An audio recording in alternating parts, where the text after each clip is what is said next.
Please don't call the police, sir. We'll leave soon. Nancy? His voice cracked with recognition. What are you doing here? Billionaire Ethan Blake found his former maid and her daughter sleeping on the roadside at 2 a.m., soaked, homeless, and clutching each other in the rain. The truth broke his heart. Rain hammered the streets that late December night, turning the city into a blur of neon and grief. But beneath a broken bus shelter on the edge of the financial district, barely visible through the downpour, a woman sat hunched over a sleeping child, her body wrapped around the little girl like a shield made of flesh and desperation. That's how Ethan Blake, a hotel tycoon who owned half the luxury properties in 3 states, found her. He had just left his own birthday gala, $50,000 worth of champagne, a ballroom full of people who smiled at his money but never at him. His wife had left 2 years ago. His son hadn't returned his calls in months. The celebration felt like a funeral. "Sir," his driver murmured, tapping the brake gently, "do you see that?" But before we go any further, if this story is hitting you in the chest, hit that like button, drop a share, and subscribe to Life in Stories so you never miss a story like this. And I'm genuinely curious. Where in the world are you watching from? Drop your country in the comments. I love knowing our community spans the globe. Now let's begin. Rain hammered the streets like judgment. It came down in sheets, turning the city into a watercolor blur of neon signs and slick pavement. Inside the Rolls-Royce, the world was leather and silence. Ethan Blake sat in the back seat, staring at nothing, his bow tie loosened, his jaw tight. 38 years old, billions in the bank, and absolutely nothing that mattered. His birthday gala had ended an hour ago. $50,000 worth of champagne, a ballroom full of investors, socialites, people who smiled at his wallet and never at his face. They'd toasted his success, his empire, his legacy. None of them knew his wife had signed the divorce papers 2 years ago and never looked back. None of them knew his son. Michael hadn't answered his calls in 8 months. None of them knew that when Ethan looked in the mirror lately, he didn't recognize the man staring back. The driver's voice cut through the hum of the engine. "Sir, there's someone ahead." Ethan blinked, pulling himself out of the fog. "What?" "On the right, by the bus shelter." Ethan leaned forward, peering through the rain-streaked window. At first he thought it was just trash. Boxes, bags, the usual debris the city forgot about after dark. But then he saw her. A woman, hunched beneath a torn umbrella that did nothing against the downpour. Her clothes clung to her like a second skin, soaked through. And in her arms, barely visible, was a child, small, still, curled against her chest like a bird trying to survive a storm. Ethan's stomach dropped. "Stop the car."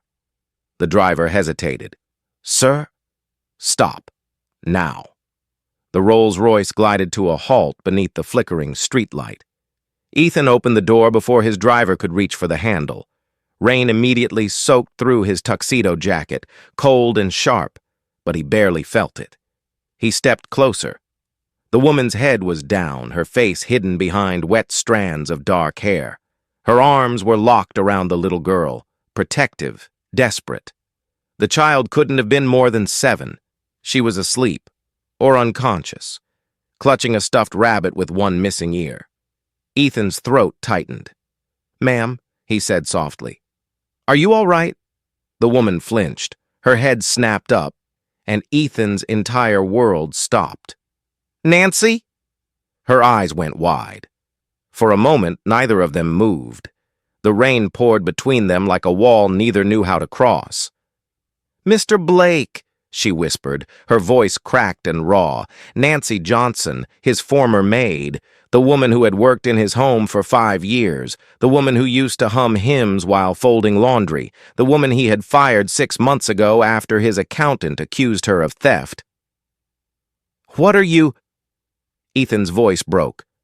"What are you doing out here?" Nancy shook her head quickly, pulling her daughter closer. "We're fine, sir. We'll move. We were just—" waiting for the rain to stop. Waiting? Nancy, you're soaked. Your daughter will be fine, she said again, louder this time, but her voice trembled.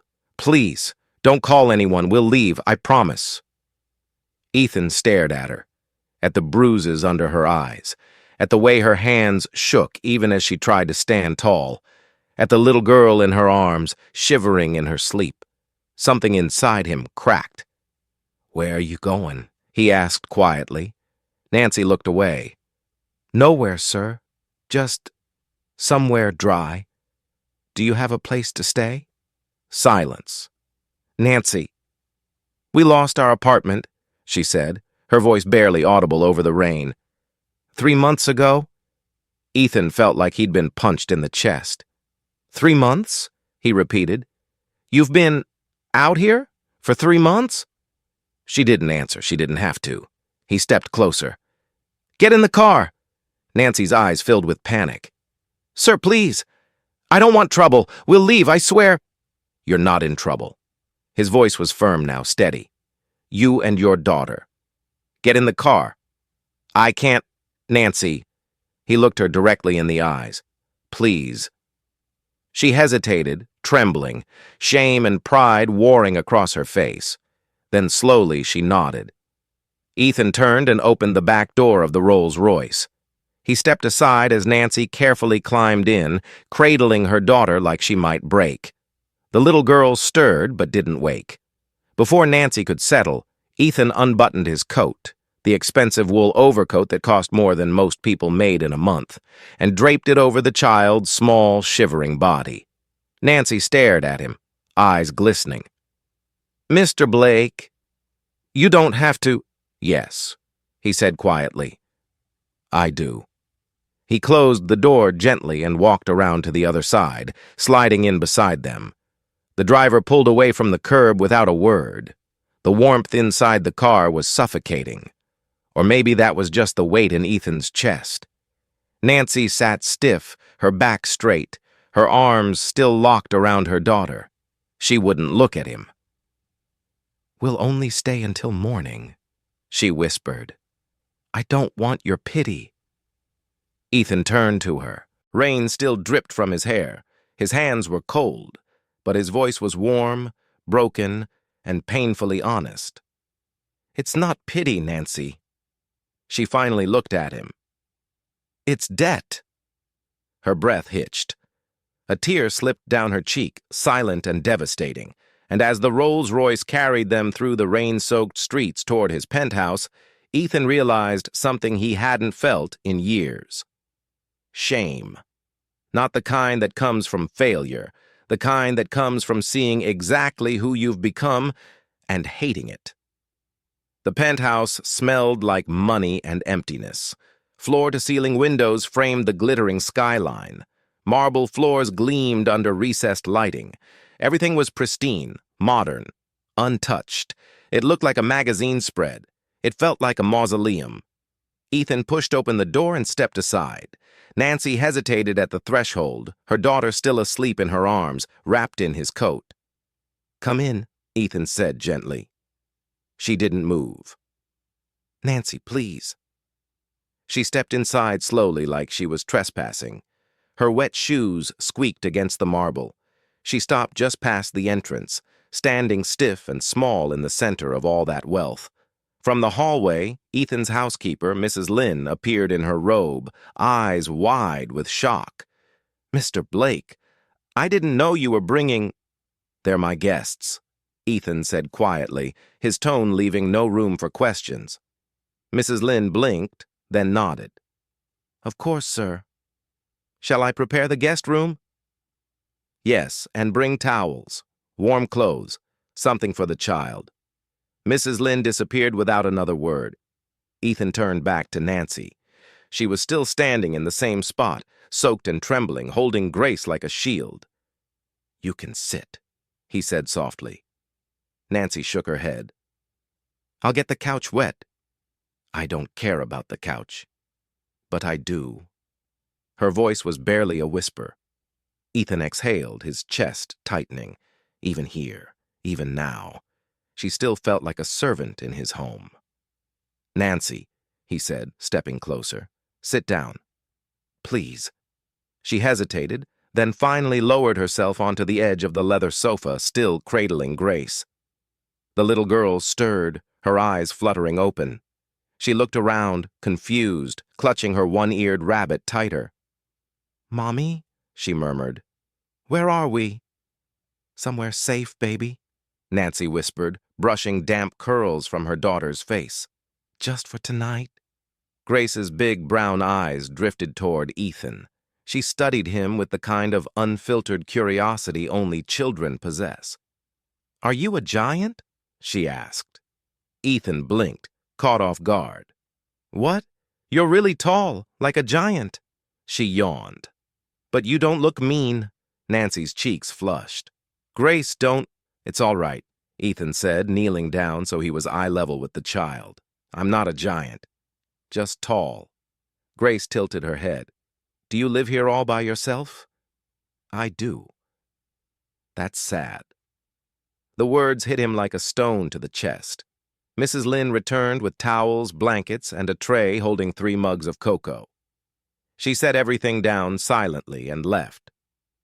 Ethan handed a mug to Grace. She took it with both hands, her fingers tiny against the ceramic. Nancy accepted hers but didn't drink. Grace sipped her cocoa, then looked up at Ethan again. "Mommy says we used to live here." "Not here," Nancy corrected softly. "I used to work here, sweetheart." "Oh." Grace thought about that for a moment. Then she set down her mug, reached for Ethan's tablet on the coffee table, and started drawing with her finger on the screen, clumsy shapes and colors. Ethan watched her, something unfamiliar stirring in his chest. After a moment, Grace held up the tablet. "Look, that's you."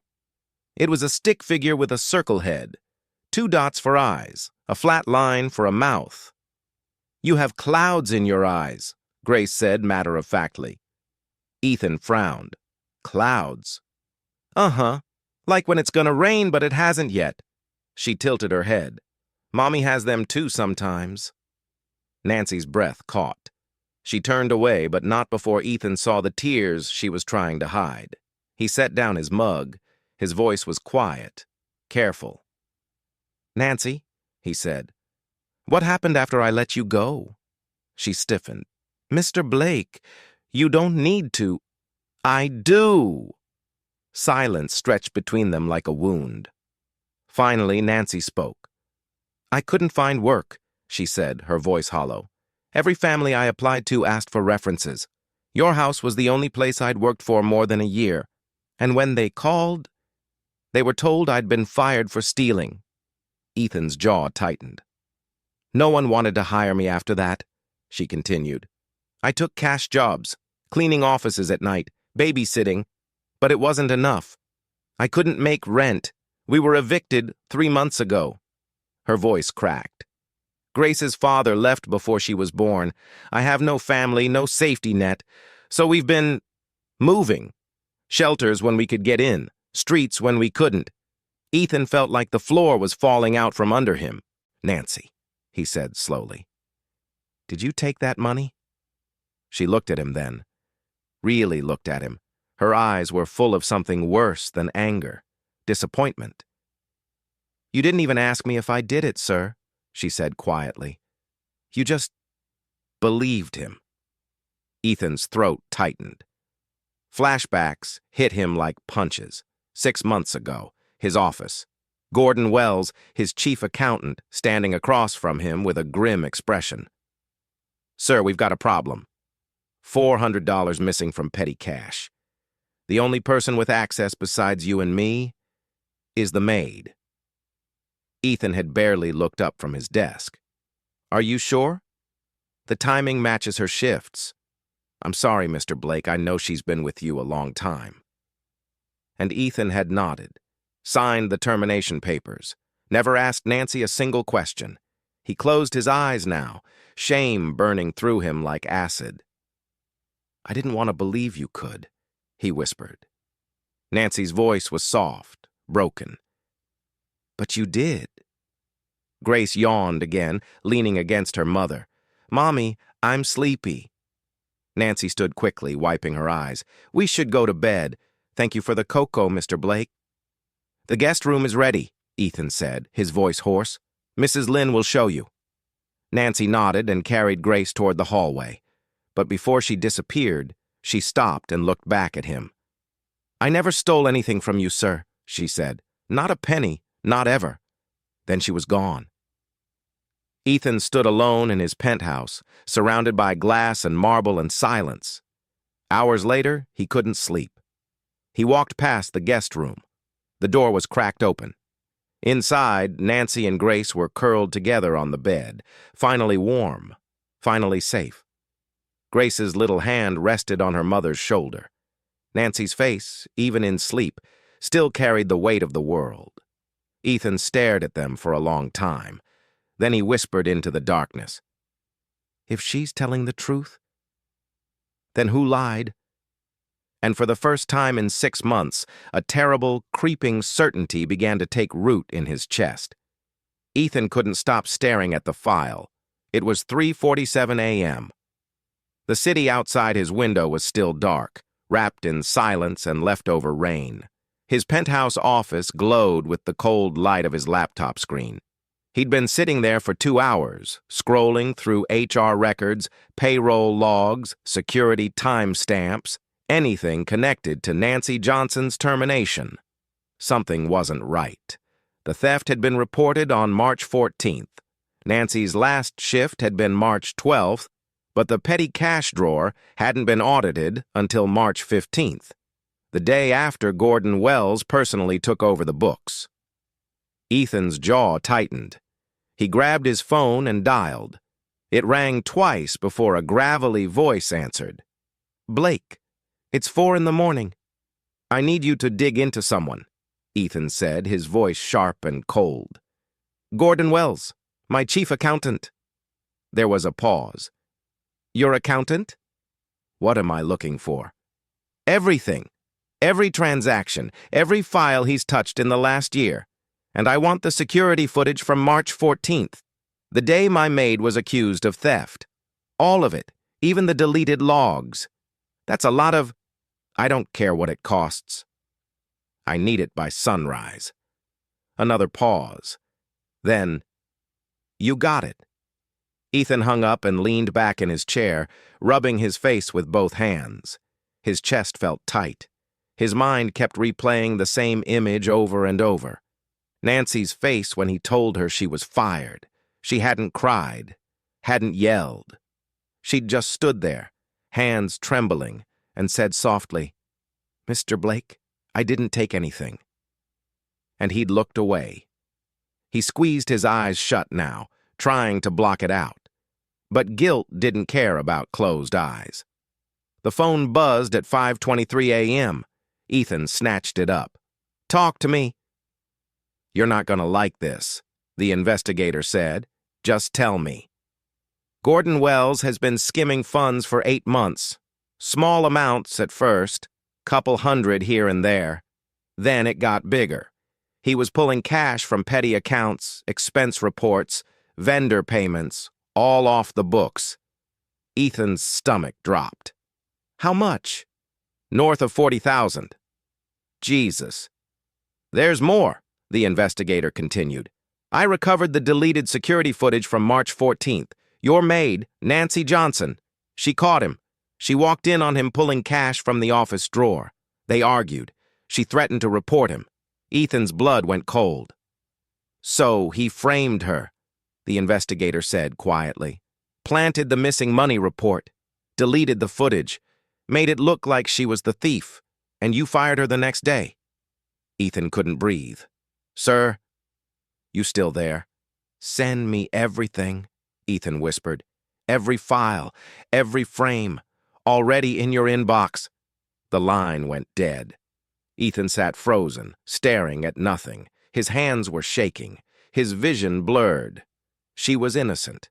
She had been innocent the whole time, and he, with all his power, all his money, all his arrogance, had destroyed her life without a second thought. He stood abruptly, knocking his chair backward. He walked out of the office, down the hall, past the marble and the glass and the emptiness. He stopped at the entrance to the living room. Nancy and Grace were still asleep on the couch. The blankets Mrs. Lynn had brought were draped over them. Grace's small body was curled into her mother's side, one arm wrapped around the stuffed rabbit with the missing ear.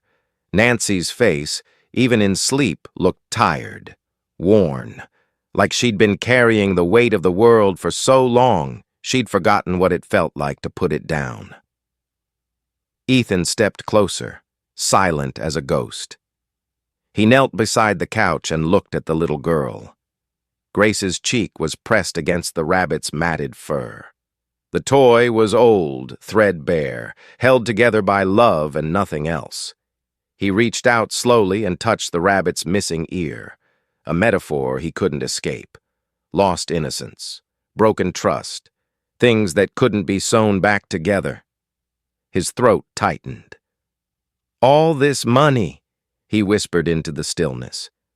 "And I still failed the only people who trusted me." Grace stirred slightly, murmuring something in her sleep.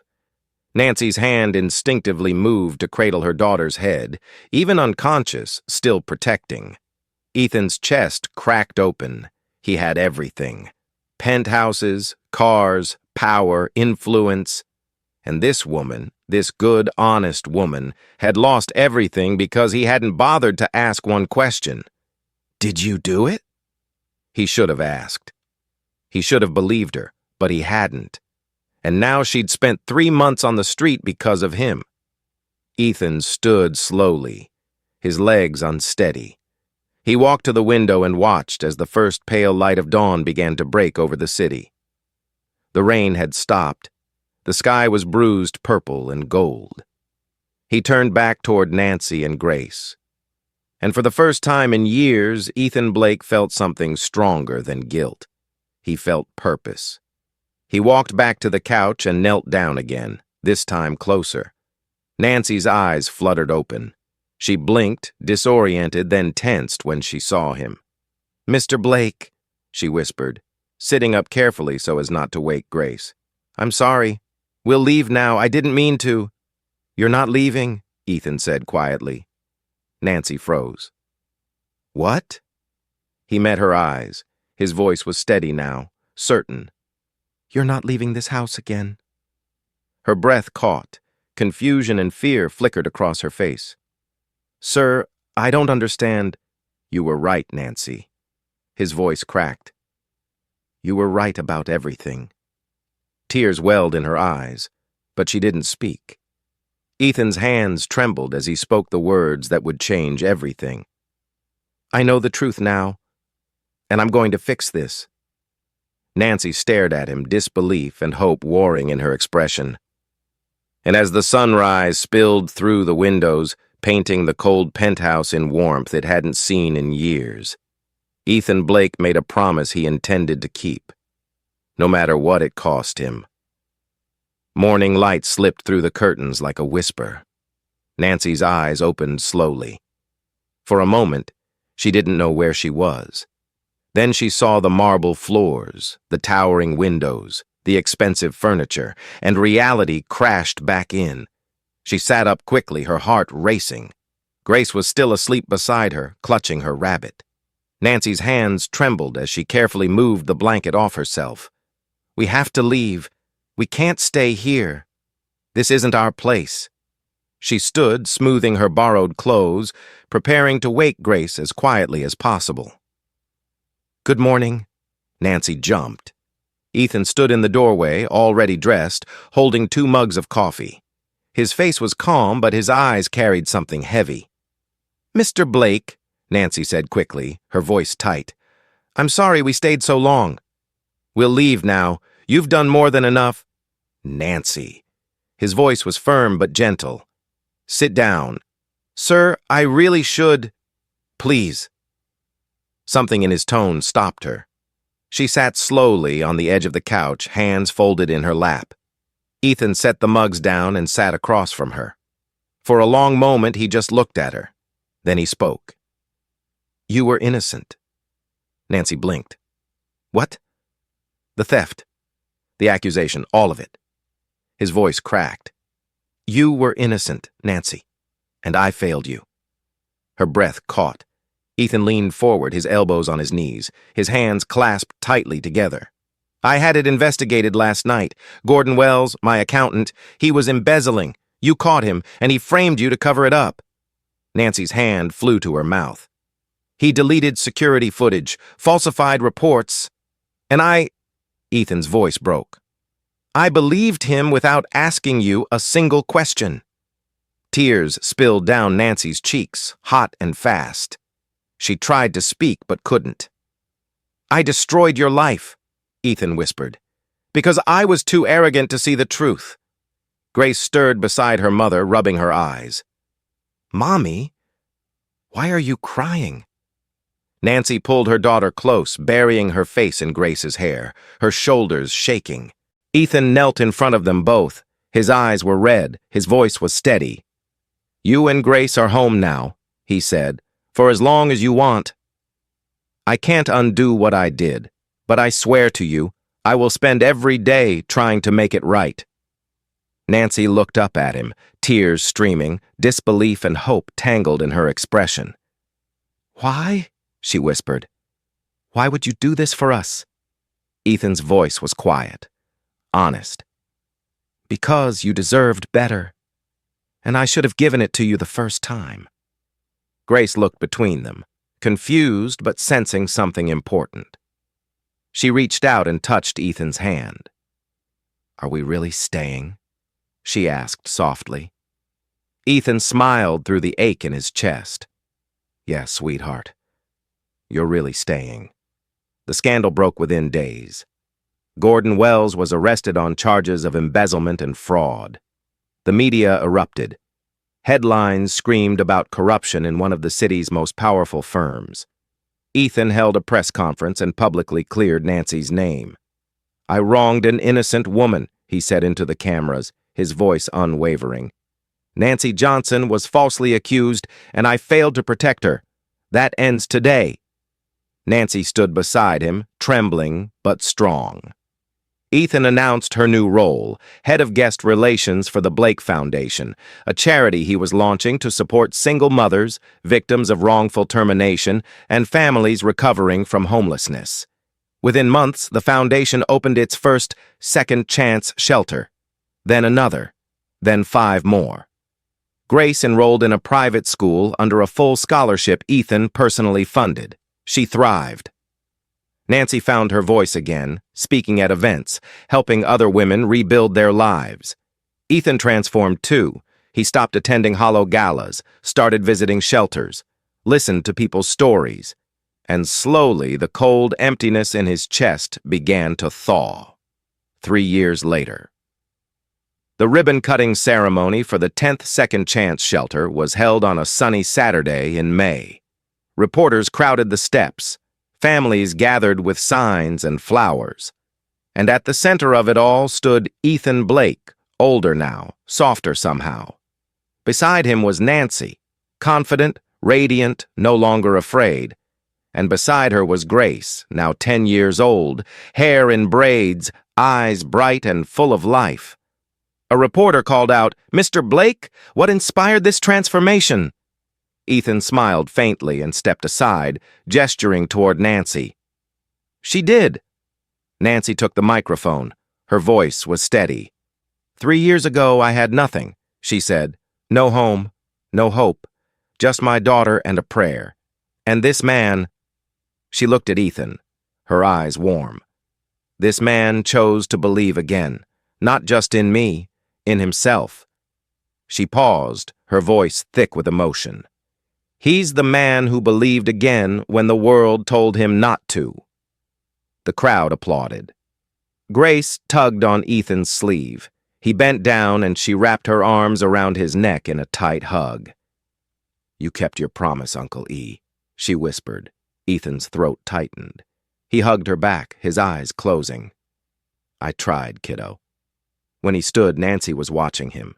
She smiled, a real, full smile, and mouthed 2 words. Thank you. Ethan shook his head and mouthed back. Number. Thank you. Later that evening, after the ceremony ended and the crowds dispersed, Ethan stood alone on the balcony of the new shelter, looking out over the city. Nancy joined him, 2 cups of coffee in hand. She handed him one. They stood in comfortable silence for a while. "You know," Ethan said quietly, "I thought I was rescuing you that night." Nancy looked at him, curious.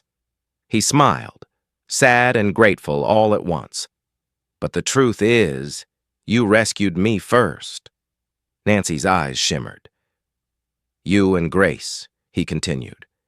"You taught me something I'd forgotten." "What's that?" He turned to her, his voice soft but certain. "That kindness without humility is just ego dressed in generosity." Nancy's smile was gentle, knowing. "You're a good man, Ethan Blake." He shook his head. "I'm trying to be." She touched his arm lightly. "That's enough." And as the sun set over the city, painting the sky in gold and rose, Ethan finally understood what wealth really meant. It wasn't the money, it was the people you chose to lift up with it. Thank you for watching until the end. If this story touched your heart, please like, share, and subscribe. It helps us reach more people who need to hear these messages. Drop a comment and tell me what you think. I read them all. See you in the next story.